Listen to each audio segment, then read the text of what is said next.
Hello, beautiful people. My name is Athol, and this is Relationship Momentum. So today, I want to talk about a super common problem bordering on cliche that I keep seeing over and over with answering email and coaching clients.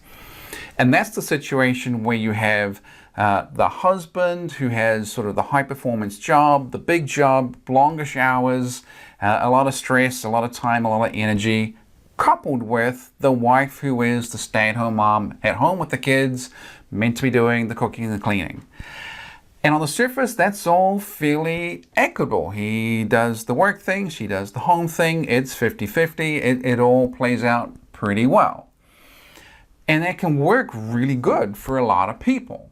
However, I keep running into the problem where I have guys who do the big job, come home, and at least half the stay-at-home mom type role is still existing for them. And they are met with, there's they're making dinner half the time. They're doing laundry. They're putting the kids to bed. They are doing all kinds of house chores. They are mowing the lawn. They're paying the bills. They're doing a whole variety of chores when they walk through the door.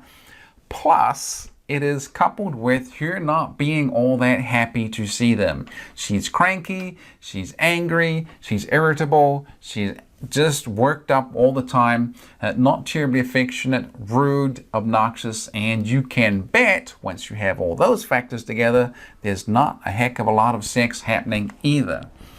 So he's got the big job, works 10, 11 hours a day, comes home, and then has to basically put on his maid outfit and cook and clean and take care of the kids. And as you can understand, those guys are not terribly happy with it.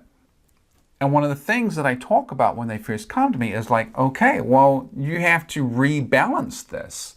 You can't come home and walk through the front door and be the amazing chump butler daddy thing and have any hope that she's going to be attracted to you or respect you or want to have sex with you, because you're basically acting like you're inferior. And that's just killing the attraction. You have to rebalance things. You have to have it so that she is appreciative of what you do. You have to have it so that she is actually holding up your end of the agreement. She's doing her side of the bargain. She has to actually feel respect for you. If she doesn't have to do anything and you walk through the door and do it all for her, she ain't going to respect you. She's not going to be attracted. You're not going to get laid. So, okay, the guys start rebalancing, and you can bet when they start this rebalancing process that if you thought she was cranky before, now she's really cranky. She's angry. She's livid. She's pushing back, and it just comes like a colossal set of fitness tests because he's trying to get her to change her behavior from the negative, away from the negative stuff she was doing to being more positive. And anytime you try and change someone's behavior, anytime you lay down the law, anytime you try and discipline someone, anytime you just try and get your own personal boundaries kept or get someone to hold up their end of an agreement when they've been getting away with not doing it, you will always be hit with an increase in the bad behavior you're trying to change. This is just human nature. It's the same with animals, the same with kids. Everyone gets cranky when you try and get them to, act right. And one of the most classic cliched things that she can say when you are basically trying to get her to do her stuff is that she is sacrificing for you, for the children, for the family.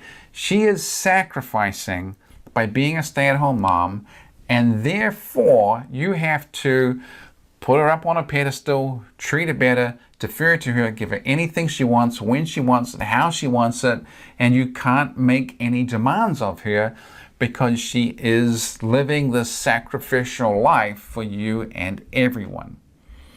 And it basically acts like a giant guilt trip.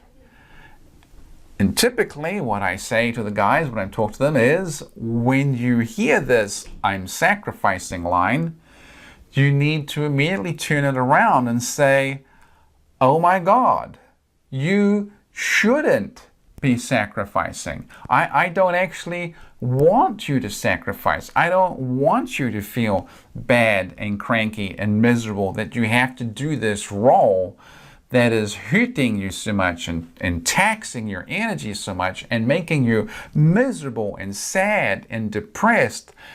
Here I was as a husband providing for you that you could be home, and I thought I was doing a good thing, but now I see I'm actually doing a bad thing because you see all of this as a sacrifice and it makes you miserable.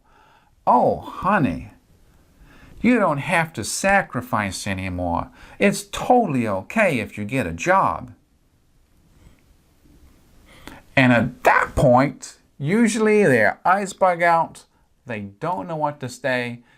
They usually get very annoyed with it. They often take space or leave or slam the door and walk out or drive away or go to a friend's place or whatever it is, because they don't actually have a comeback to it. Like if you're saying all this sucks, if all of this sucks, therefore I have to just lavish you with nice everything.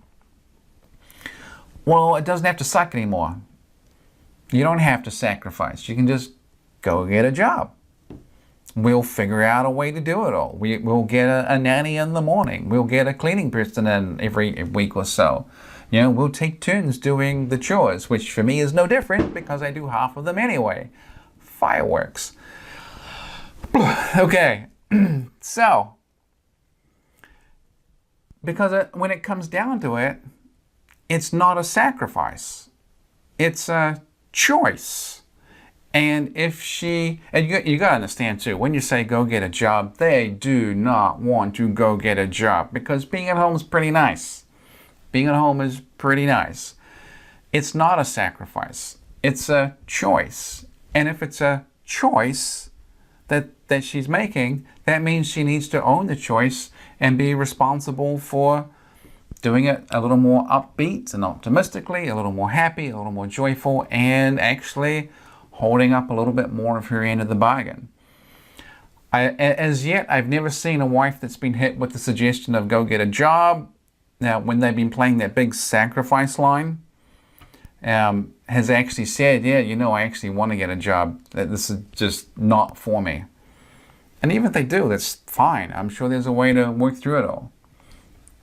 But it's not a sacrifice. It's a choice. So you just call their bluff.